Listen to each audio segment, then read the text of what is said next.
চেনা মুখ, দুঃখ সুখ, অনেক অনেক শুভেচ্ছা নিয়ে আবারও আসলাম আপনাদের কাছে একটি বিশেষ পর্ব নিয়ে। এই পর্বটি আমার কাছে বিশেষ এই কারণে যে জনশ্রুতি আছে যৌবনকালের বন্ধুরা খাঁটি বন্ধু। কথাটি আসলেও সত্যি। মানুষ তার যৌবনকালের কৈশোরের জীবন থেকে যখন নিজ ভুবনে চলে আসে তখন এত ব্যস্ততার মাঝে তার যদি কিছু স্মৃতি মনে হয়, তার সুখময় ফেলে আসা দিনগুলি মনে হয়, পুরনো বন্ধুদের কথাই বেশি ভাবা যায়। তাই আজকে এমন একজন মানুষের সাথে আমরা কথা বলবো যে মানুষটি ধীরে ধীরে একটি বিশেষ পর্যায়ে এসে আজকে উপনীত, এই কারণে যে মানুষটি প্রকৃতি এবং জীবন নিয়ে গবেষণা করে আমাদের অনেক কিছু দেখিয়েছে, অনেক কিছু আমরা জানতে পেরেছি।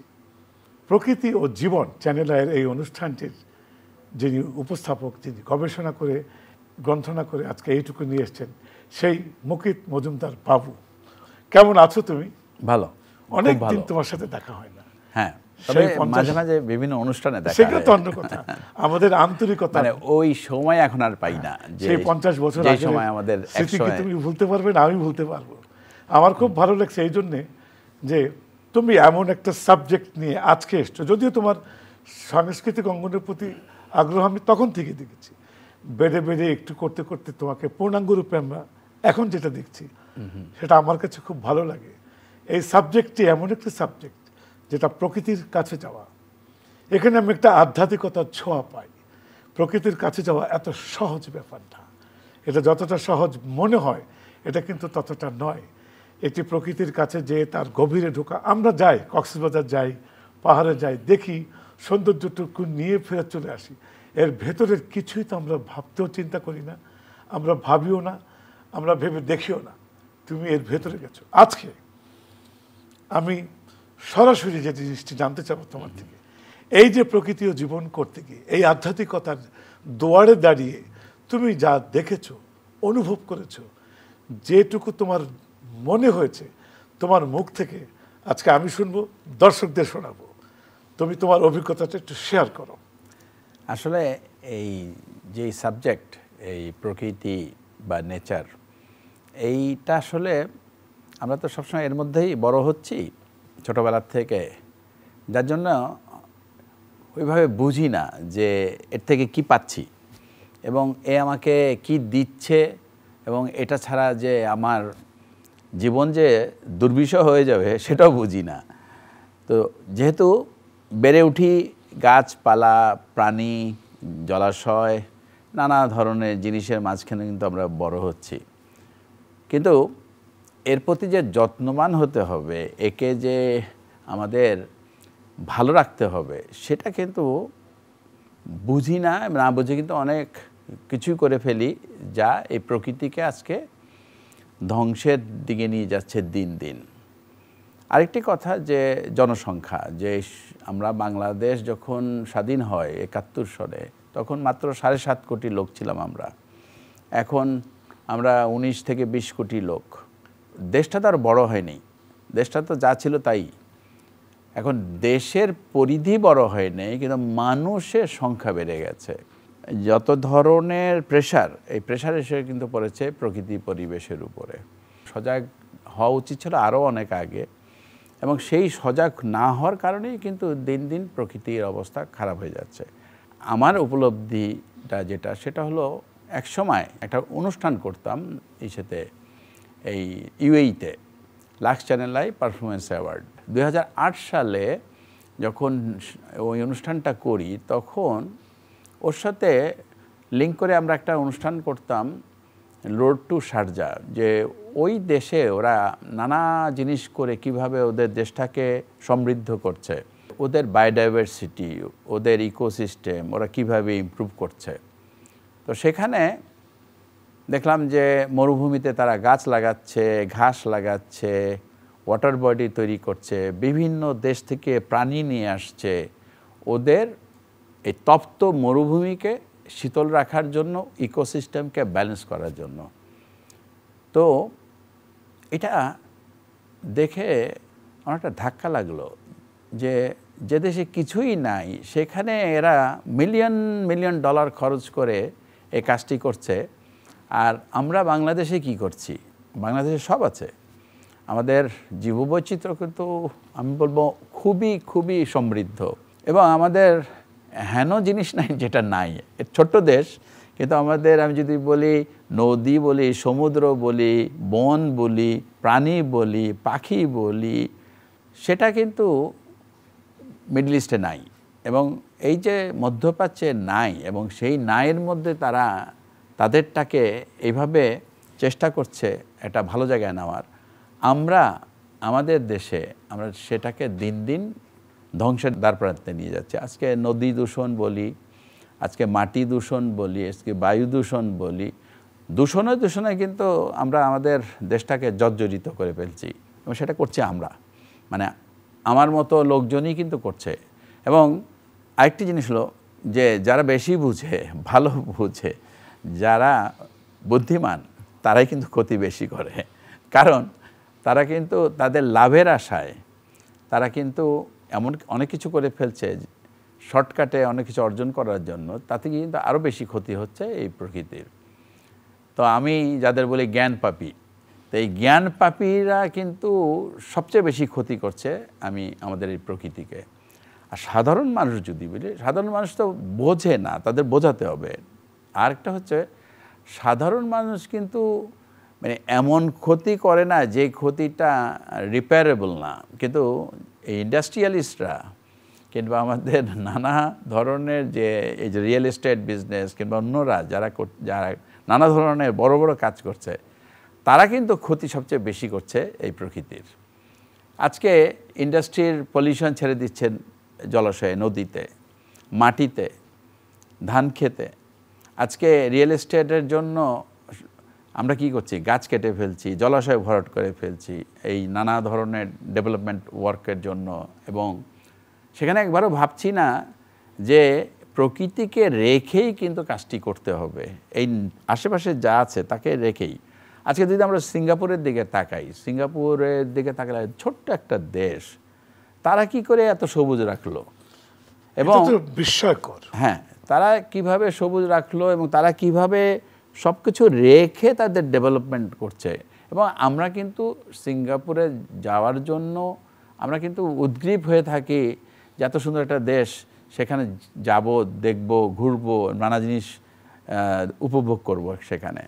ওইটুক দেশে যদি ওরা পারে, আমরা তার থেকে তো অনেক বড় দেশ সিঙ্গাপুরের চেয়ে, আমরা কেন এই অবস্থা করছি? তাই এই যে নানা বিষয়, এবং ওই যে সেই সময় যে বললাম যে ধাক্কাটা, তো ওইখান থেকেই কিন্তু আমি চিন্তা করলাম যে এটা নিয়ে কাজ করা দরকার। এখানে আমি দর্শকদের সাথে একটু কথা বলবো। আপনাদের দেখলেন তো, আমি তার থেকে তার অভিজ্ঞতাটা, তার মনের কথাগুলো শুনতে চাইছিলাম। এগুলো উদ্দেশ্য ছিল আপনারা শোনেন, এই কারণে যে এই প্রকৃতির সঙ্গে সবাই আমরা জড়িত।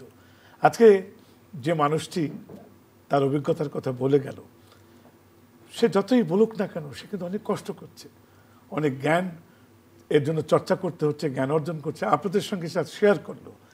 আমার বিশ্বাস এটি আপনারা অনুধাবন করার চেষ্টা করবেন, এটিকে বোঝার চেষ্টা করবেন, এবং আপনারাও কিন্তু মুকিত মজুমদার বাবুর সঙ্গে আজকে যোগ দিতে পারেন। এবং চলুন সবাই মিলে আমরা দেশটাকে সুন্দর প্রকৃতিতে ফিরে চলে যাই। বাবু, আজকে আমরা যেটা জানতে চাচ্ছি, বাবু মানে ডাকনাম। হ্যাঁ, আমার মার দেওয়া নাম। হ্যাঁ, আমি জানি খালাম্মার সব কিছুই আমরা দেখেছি, বুঝেছি। সে আরেক মধুময় স্মৃতি। আজকে তোমার জন্য কষ্ট হলেও ওই স্মৃতি তোমার অনুপ্রেরণা। এখানে আমি আসতে চাইছিলাম যে যে কোনো কিছুই মানুষ করুক না কেন, তার পেছনে একটু ধাক্কা লাগে, একটু অনুপ্রেরণা লাগে, একটু মায়া মমতার আশ্বাস লাগে। তোমার জীবনের এই যে এত বড় কাজ একটা হাতে দিচ্ছ, তুমি যতই বলো না কেন এটা তেমন কি, আর অনেক কিছু, তোমার অনুপ্রেরণার উৎসটা কোথায়? আমি কিন্তু ঢাকা শহরেই জন্মিয়েছি, ঢাকা শহরে বড় হয়েছি, কিন্তু আমাদের বাড়িতে কাঁঠাল গাছ, সুপারি গাছ, আম গাছ এবং পেয়ারা গাছ, নারকেল গাছ, মানে বড়ই গাছ, সব গাছই ছিল। এটা গ্রামের বাড়িতে যা থাকে। পাশাপাশি আমাদের বাড়িতে গরু ছিল, ছাগল ছিল, আমাদের বাড়িতে হাঁস মুরগি ছিল, 100-র উপর কবুতর ছিল, এবং আমাদের বাসার পেছনে ঝিল ছিল। আমাদের নৌকা ছিল, আমাদের জাল ছিল এবং আব্বা আমাদের যে লোকটা আমাদের অনেক বছর আমাদের সাথে ছিল, আমাদের বলতে পারি ওই যে আমরা দেখি না যে একটা লোক একেবারে সারা জীবন একটা বাসায় কাটিয়ে দিল এবং সেই লোকটা বাড়িরই একটা লোক হয়ে যায়, কিন্তু তো ওই লোকটার নাম ছিল বজলু। এই লোক কিন্তু আমাদের কোলে পিঠে করে মানুষও করেছে, আবার ওই ঝিলে গিয়ে মাছও মারতো নৌকা করে, আবার আমরা নিজেরাও কিন্তু বর্ষার সময় আমরা ছিপ ফেলে মাছ ধরতাম ওই ইসের থেকে, ঝিল থেকে। তো এই যে প্রাকৃতিক একটা পরিবেশে বড় হওয়া এবং আব্বার এই যে ভালোবাসা ছিল নানা জিনিসের প্রতি, প্রাকৃতিক জিনিসের প্রতি, এবং সেটা কিন্তু হয়তো কোনোভাবে আমার ভিতরে এসছে সেখান থেকে। আর আম্মা তো একেবারে একটা মাটির মানুষ ছিল। মাটির থেকে তোমার অনুপ্রেরণা অনেক। হ্যাঁ, ওইটাই যে ওইখানে। আর আমরা তো তখন তো এই পাড়ার যেই ভালোবাসা, পাড়ার মধ্যে যেই সখ্যতা, সেইটা কিন্তু এখন নাই। ওই সময় আমরা পাড়াতে গুলি খেলেছি, ডাঙ্গুলি খেলা, তারপরে ক্রিকেট খেলা, ফুটবল খেলা এবং গুড্ডি উড়ানো, এই যে নানা ধরনের জিনিস যেটা মানে পাড়াতে আমরা করতাম এবং স্বাচ্ছন্দ্যে করতাম, কারণ খোলা জায়গা ছিল অনেক। তোমার কি মনে হয় না যে সেই সময়ের এই প্রকৃতির প্রভাবটা তোমার আজ ফেলছে? অবশ্যই। আজকে তোমার প্রকৃতি জীবন করতে অনেক সহযোগিতা। সেটা অবশ্যই বীজ একটা ভিতরে ছিল যেটা অঙ্কুরিত হয়েছে পরে। তো এইটা বেসিক্যালি আমার মনে হয় সবার মধ্যেই আছে, সবাই, কিন্তু হয়তো সেই সুযোগটা হয়তো আসে না সব সময়। আরেকটি জিনিস হলো, তোমাকে স্বীকার করতে হবে, ইচ্ছা শক্তি বলে একটা শব্দ আছে। তোমার প্রবল ইচ্ছা শক্তি আজকে এই জায়গায় নিয়ে এসছে, এবং একটা মানুষের কারণে 10টা মানুষ জানছে। আমি তোমার প্রশংসা করছি না, কেননা এর দরকার নেই। 50 বছর যাকে আমি চিনি তার প্রশংসা আমি কি করব? এটা তো প্রকৃতির খেলায় তুমি ডুবেছো। তোমার প্রথম অনুষ্ঠানটা আমি দেখেছি, এবং আমি কিন্তু এখন গ্রামে থাকি। যতবার তোমার কিছু আসে কেন জানি আমার দেখা হয়ে যায়, এবং আমার মনে হয় যে বন্ধুটি এটা ভালো কাজ করছে, মানুষকে জানাচ্ছে। আচ্ছা, চলো আমরা একটু পেছনে ফিরে যাই। মনে পড়ে ফিরোজ শাহ, আজম খান, সেই দিনগুলা মতিঝিল কলোনির মাঠে এখানে বসে গান গাওয়া। তোমাকে বলতাম, কিরে হিরো তুই কি করছিস, তুই তো হিরো হয়ে যাবি। তুমি কিন্তু লাজুক প্রকৃতি ছিলে বরাবরই, চুপচাপ হাসতে দেখতে, আর খালি বলতে গান শোনা আগে। দিনগুলো তোমার কেমন মনে হয়, স্মৃতিগুলো? আমি একটু বলি, ফেরদৌস ওয়াহিদ সম্বন্ধে একটু বলি আগে।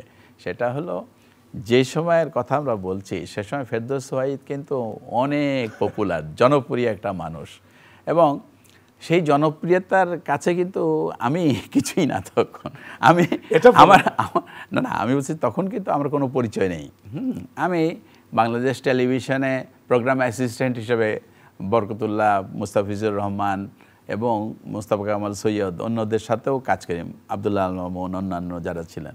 তো এই যে প্রোগ্রাম অ্যাসিস্ট্যান্ট হিসেবে কাজ করে, সেই সুবাদেই কিন্তু তোর সাথে আমার পরিচয়।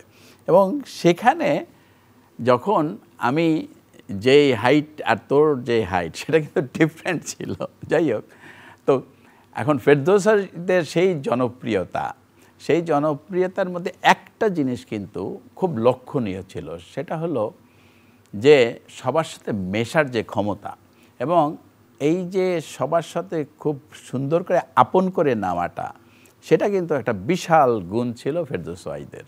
এবং আরেকটি জিনিস, সেটা হলো আমি কিন্তু মানে যেভাবে পরিচয়, সেখানে কিন্তু এত দ্রুত আমরা আপনির থেকে তুমির থেকে তুইয়ে চলে গেলাম। এটা আমার কাছে, হ্যাঁ, আমার কাছে কিন্তু আজও অবাক লাগে। কারণ সে সময় ওই যে বললাম না, জনপ্রিয়তার তুঙ্গে ফেরদৌস ওয়াহিদ, তো সেইখানে যেভাবে ফেরদৌস ওয়াহিদ আমাকে কাছে টানলো এবং একেবারে আপনির থেকে তুমির থেকে তুইয়ে চলে আসলো, এটা কিন্তু আমার জন্য একটা বিশাল একটা ব্যাপার ছিল। এটাই বাবু, মানুষ সহজে নিজের আপন হতে পারে না চাইলেও, যদি আত্মা টান না দেয়। আমি এই জন্য বলছি যে আজকে তোমার প্রশংসা করার কিছু নেই। তোমাকে আমি চিনি 50 বছরের একটি আমাদের ইতিকথা। এবং আমি যেমন তো যখন দেখতাম প্রায় তুমি ঘন ঘন চা খেতে, কিন্তু বিকেলে একটা পড়ি, এবং তুমি যেমন লাজুক ছিলে তেমন আমি দেখতাম তোমার অন্বেষণটা কি জানি খোঁজা, এটা আমি তখন লক্ষ্য করেছি। জীবন সংগ্রামের থেকে যেতে যেতে আজকে তুমি যেখানে এসে উঠেছো সবই কিন্তু আল্লাহর দান। এবং অবশ্যই। তুমি ওই মহান আল্লাহ তাআলার ছোঁয়া তোমার উপরে আরো পড়ুক, এটাই আমি তো কাম্য করব। এখন তোমার সাথে আমি এমন একটা ছোঁয়াতে যাব যেটা তুমি একেবারে না করতে পারবে না, এটা তুমি করতেই পারবে না। তুমি কিন্তু গুনগুন গান করতে, সেটা গান না। গুনগুন সবারই গান, আমাদের করতে, আমার গান, আজম ফিরোজ। আজকে তোমাকে 2 লাইন হলো করতে হবে, এটা বন্ধুত্বের খাতিরে প্লিজ, 2টি লাইন আমার গলা একটু করতেই হবে তোমাকে। এটা তুমি পারবে? এইটা ঠিক হবে না, না। না, তুমি করো, আমার সাথে করো। সেটা হইতে পারে। হ্যাঁ তুমি করো। সেটা মন তুই হইতে পারে। দেখলি না রে, চিনলি না রে। তোর তরে হায় মন উড়ে যা, তুই সে থাকিস দূরে।